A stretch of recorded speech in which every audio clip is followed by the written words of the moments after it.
Parliament کا یہ حال ہے کہ اگر راجہ ریاض پارلیمنٹ کا اپوزیشن لیڈر سمجھ لیں پارلیمنٹ کی کیا اہمیت ہے. پنجاب اسمبلی میں ہو رہا ہے، یعنی 2.5 مہینے سے جس طرح پنجاب چل رہا ہے، تو یہ مداخلت کے بعد، یہ جو سازش کے بعد پنجاب کے جو حالات دیکھ لیں. کوئی پوچھے تو صحیح کہ وہاں ہو کیا رہا ہے. جس طرح اور یہ جو آج فیصلہ بھی آیا ہے، ویسے میں یہ واضح کر دوں، ہم کل سپریم کورٹ میں جا رہے ہیں اس فیصلے کے اوپر کہ حمزہ آپ کیسے چیف منسٹر بن سکتا ہے. جب انہوں نے کہہ دیا اس کی الیکشن ہی غلط ہوئی ہے تو وہ چیف منسٹر کس پہ ہے. تو ساری جو چیزیں ہو رہی ہیں، نہ اسمبلیز فنکشنل ہیں، نہ اس ملک کی الیکشن کمیشن کے اوپر کسی کو اعتماد ہے. وہ ساری انجینئرنگ کرے. اب ہماری 5 ریزرو سیٹس تھی.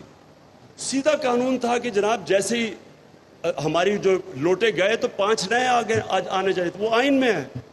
وہ 3 ہفتے لگا دیے اس کے اوپر. فائنلی ہائی کورٹ سے فیصلہ آتا ہے کہ ان کو ریسٹور، یہ 5 ریزرو سیٹس 2 پی ٹی آئی کو. ابھی تک بیٹھے ہوئے الیکشن کمیشن، وہ ہمیں مل ہی نہیں رہی. تو اتنی لیول پہ جا رہے ہیں یہ انجینئر کرنے کے لیے. اس سیٹ اپ کو انجینئر کرنے کے لیے نہ الیکٹرل پروسیس پہ کانفیڈنس ہے، وہ تباہ.